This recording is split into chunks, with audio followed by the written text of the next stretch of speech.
ॐ अज्ञानतिमिरन्दस्य ज्ञानञ्जनाशलाकया चक्षुरुन्मिलितं येन तस्मै श्रीगुरवे नमः. So we welcome everyone once again for our series titled as Lead Like Arjuna. And we're on the fourth topic of this series. Today we're going to talk about topic known as procrastination.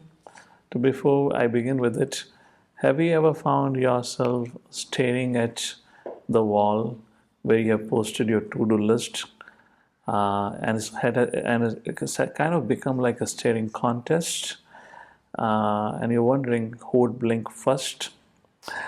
Yes, if that's the case, then welcome to the club of procrastinators Anonymous. We'll have a meeting about this club later on. What if I told you an ancient warrior named Arjuna could hold a clue or could give a cue or two to defeat this demon by the name of procrastination? Well, yes, then let's buckle up because we are about to turn or transform later into now. So, the topic for today, procrastination to productivity. So, let's face it, we all are guilty of putting things off, whether it's about completing our assignments, preparing our report, which is due next week, or maybe organizing our socks. Seriously, how many times we have had that experience? In hurry, we have worn our socks and then realized they were mismatched, and we couldn't find out where the other pair was. So procrastination is like that uninvited guest to our productivity party. But here's the kicker. Procrastination isn't just about missed deadlines or messy clothes or our drawers. It can have serious repercussions. It's like a sneaky saboteur that can derail our relationships, career opportunities, and even destroy our self-esteem. So let's begin our topic of procrastination. I like to quote an incident from my college life. I studied from Vellore Institute of Technology or Vellore University, Vellore, Tamil Nadu. And I had a friend and I observed him from the first day of our engineering. He was from Andhra Pradesh. He was very sincere student, and he had a peculiar nature. In those days in our college, at the beginning of the semester, our college would give us a diary, and the diary would have a schedule, 6 month schedule, rough schedule of how the 6 months going to look like, when you'll have midterm exams, final exams, like that, a little bit of information about the subject. So this friend of mine will spend at least next 24 to 48 hours preparing the next 6 months schedule, his study schedule, how he's going to study each subject, how many hours he's going to give it on a weekly basis. Like that, he will spend almost 48 hours next 2 days preparing so diligently his 6 month schedule. However, only catch here was, although he did it semester after semester, only catch was he could never follow it through. Third day onward, the diary would never open. It's interesting. How many of you relate to it? Creating your to-do list, creating your schedule, and not turning up for it. So fast forward, our 4 years of engineering comes to the final semester. The final semester in those days, we had a project work. We had to go and do a 6 months of project, come back, write a report and submit it. And based on report, we'll be interviewed and evaluated. So all of us went to different places across India. However, this gentleman, who was a smart guy, not like an average, but quite a brilliant guy, but somehow his scheduling style was a little unique. So we all went out except for one person, this friend of mine. He never left. 6 months turned into 3 months, 3 months turned into 2 months, 2 months turned into 1 month, and all of us began to come back to the college to finish our report work and to submit. And this guy, 1 month is remaining to submit the report work. He has not even gone out, do any practical project. 1 month turned into 2 weeks, 2 weeks turned into 1 week, and he is living his life. and 1 week turned into 3 days. And suddenly, 3 days before the project deadline, he wakes up realizing there's only 72 hours remaining. And he did what is, I would say, obviously a humanly impossible thing. 3 straight days he did not sleep. He worked tirelessly for 3 days preparing a project report, which he never did. Long story short, he was the last person to jump, to sprint across the campus, and just when the counter was about to close, he submitted his project report. 2 weeks fast forward this incident, some of my friends were sitting in my room, and these are all the toppers, 3, 4 of them. They're all in the top 3 or 4 rank like this. We're sitting in my room, and suddenly I heard a knock. It was somewhere around 10, 10:30 in the morning, and my friend was there on the door. He said, "Guys, I've got a great news for all of you." I said, "Oh, why not? Come inside. Let's talk about it." And he said, "You will not believe the dean of our department, that was Electronics and Communication Engineering, the dean of a department," he said, "had called me." I said, "Really?" Just to let you know, this dean of a department was a very reputed person. He was a retired dean from IIT Delhi for more than 30 years of experience, had many research scholars under him, many paper publication like that. And he was very, very intelligent, smart person. Nonetheless, this dean never spoke to any one of us. And we're talking about the toppers are sitting here. He was nowhere close to the toppers.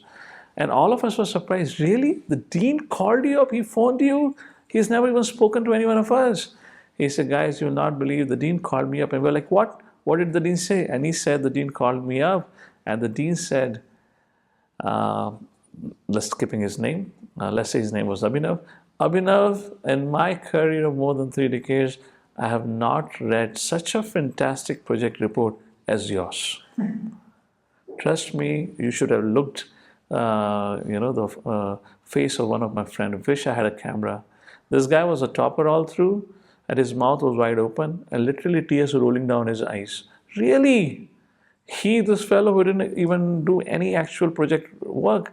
The dean is calling, telling me that you have done the best project report." And there was a moment of silence, maybe around 10, 15 seconds, and we all are literally shocked. And then he smiled. He said, "My dear friends, I'm just kidding." "What?"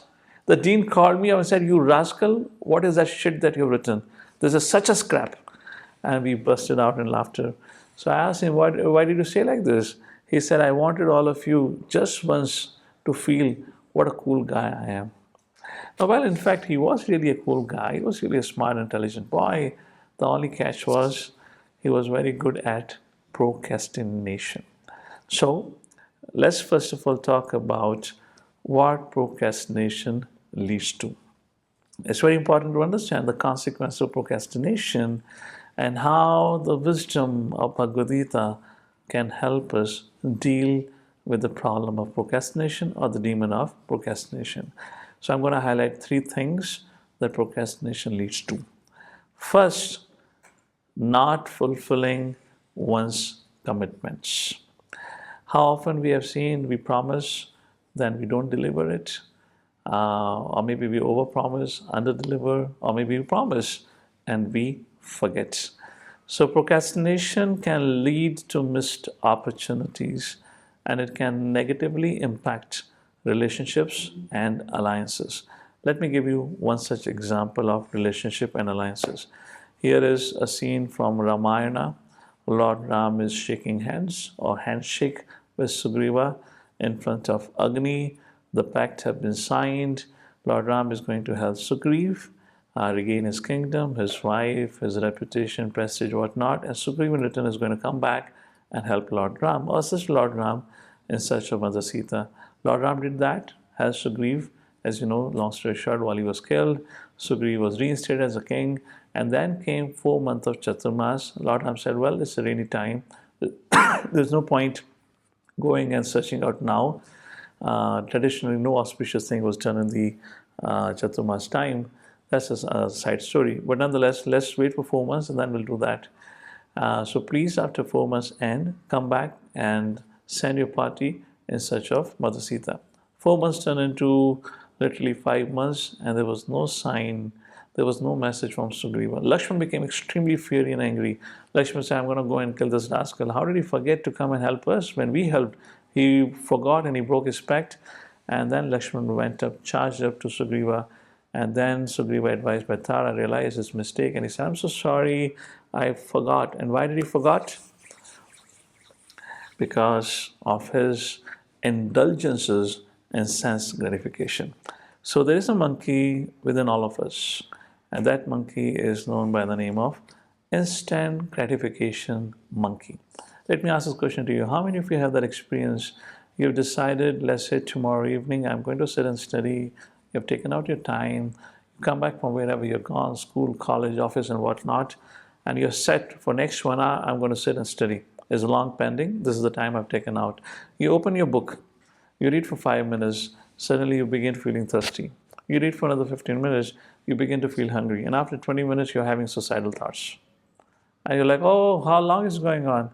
How would I survive without water and food? You get up thinking that I'll go and get a water. You go to the fridge or the water tap, you fill the water, you drink water, and then you never come back.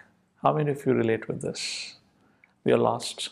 And on top of it, in case in that course of action, if you happen to lift your smartphone, then we're lost in the world of social media.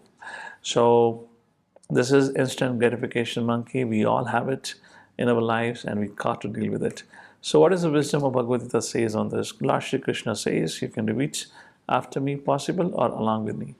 Bandhuratmatmanastasya yenatmevatmana jitaha anatmanastu shatrutve vatitatmaeva shatruvat. So, fantastic verse. Bhagavad Gita teaches us about self-discipline, mindfulness, and selfless action, among many things. I'm today going to focus on these three aspects. This particular verse talks about mindfulness. So, Krishna says here, chapter 6, verse 6 states, for him who has conquered the mind is the best of the friends, but for one who has failed to do so, his very mind will be the greatest enemy. So this verse highlights the importance of mastering the mind, which begins with self-discipline. Practicing self-discipline. I recently spoke about how self-discipline is actually self-love. So first thing, not fulfilling commitment, that happens because of procrastination, primarily rising because of distractions, maybe not paying attention, or lack of interest, or lack of support environment. Next problem or consequence that happens because of procrastination is avoidance of one's duty. Avoidance of one's duty as a student, as a professional, not doing your responsibility, not submitting your project, not attending to your job. It can happen because of many things. 2 or 3 reasons which are generally considered for that. First is fear of failure. Some people become so attached to the idea of perfectionism that unless they really experience and feel like, how many of you have experienced seeing some people are trying to, organize pencil in the pencil box and they spend minutes after minutes for it. So that's what it means by perfectionism. So fear of failure, what if I don't succeed? Another reason why people fail to do what they're supposed to do or they keep procrastinating is complexity. They find it is complex. Who's going to really invest mind? Let me distract my mind with short-term pleasures. Therefore, social media has become such a hit, particularly spending time, swiping on your screen, watching one reel after another reel. And the third reason why people fail to do what they're supposed to do is lack of motivation. So this emphasizes the importance, very important. We discussed about in the very first session, discovering leadership principles from Arjuna's life, and we discussed one of the principles. What is that? This emphasizes the importance of seeking clarity in difficult situations and not succumbing to procrastination due to inner conflicts.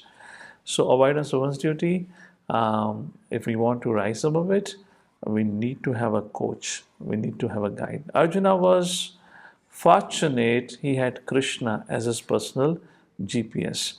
While Arjuna, because of his inner turmoil, he becomes bewildered.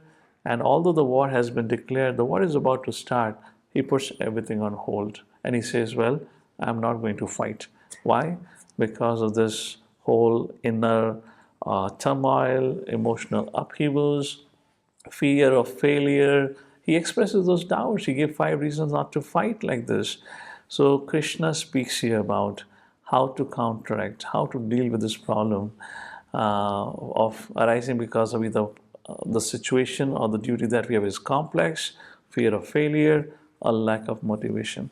So here, Arjuna's situation in front of Krishna teaches us a very important lesson before we reconcile this problem is the importance of seeking clarity in difficult situations and not succumbing to the demon by the name of procrastination. So Krishna says how to deal with this when we lack motivation, when we find problem to be complex, or when we are fearful of failure. So Krishna says, Bhagavad Gita chapter 2 verse number 47, Karmani vadikaraste ma phaleshu kadachan ma karma phal hetubhur matya sangasta karmani.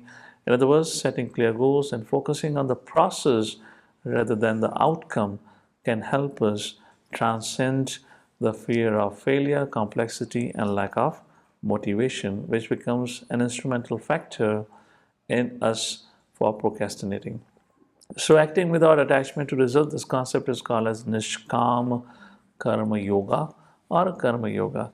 It can be very empowering to function just for the sake of doing it rather than being attached or influenced by the results. And that allows us to live in the present.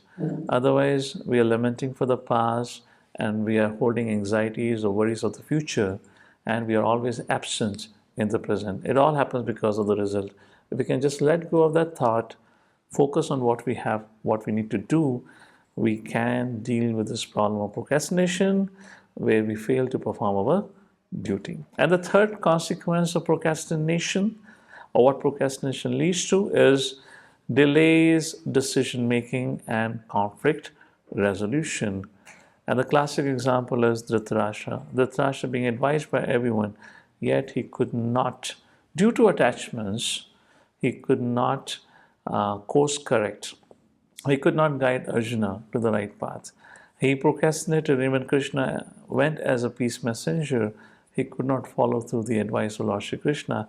And he kept on procrastinating, kept on procrastinating. It's not that Dhritarashtra ever declared war on Pandavas, but he just did not give the what belonged to Pandavas. He kept on delaying, he kept on deferring, and that became very obvious that Dhritarashtra is not serious about resolving the conflict, and the Pandavas had no other recourse but to engage in a war. So Krishna says something very important about delaying problems, fixing problems for whatever reason. So Krishna says here, 4th chapter, verse number 10, Vitaraga bhaya krodha manmaya mamupashritaha bhavo jnana tapasa puta madbhavamagataha. So like this, here Krishna says, give up raga, attachment, bhaya, fear, krodha, anger. Krodha arises when our desires are not fulfilled. So here Krishna says, give up all these three things. So Dhritarashtra, due to his attachment, could not resolve conflicts. He kept on procrastinating it, and that led to massive disaster. So you as an individual, maybe as a young professional student, may not witness it in your life, this particular situation, but those who are corporate leaders, decision makers, they would find relevance in this particular type of procrastination where they deal a lot with conflict resolution. And their attempt to delay or defer to fix it can cause heavy losses on a personal scale as well as at professional scale. So like this, the wisdom Bhagavad Gita teaches us self-discipline, teaches us mindfulness, and teaches us selfless action to deal with the problem of procrastination and many other things. This is just a brief introduction to this topic. Next time when we meet, we are definitely going to speak in detail about what is mindfulness and of course also about selfless action. So embracing the present moment, that's the idea about dealing with this. So to summarize the wisdom from the battlefield on dealing with procrastination, Krishna says as follows. Let's quickly revise it. First, Master your mind. Chapter 6, verse number 6. For him who has conquered the mind, mind is the best of the friends. For one who has failed to do so, mind will remain the greatest of the enemy. What does it mean? Your mind can be your greatest ally or your worst enemy in the battle against procrastination. Choose wisely. Second wisdom that we saw from Bhagavad Gita and dealing with the demon of procrastination, action is the key. Second chapter, verse number 47. You have a right to perform your prescribed duty, but you're not entitled to the fruits of action. What does it mean? In other words, stop obsessing over results and just get moving. Action beats anxiety every time. And the third, live in the now. Krishna reminds us to focus on the present moment. Give up your lamentation of the past and anxieties of the future. So put down that phone and tackle that task list. So now or later. So the whole journey is about transforming later into now. So before we move forward, once again revise why we procrastinate: fear of failure, complexity, lack of motivation, and our attachments. Coming to the next part of our discussion, procrastination. There are two kinds of activities that we engage into.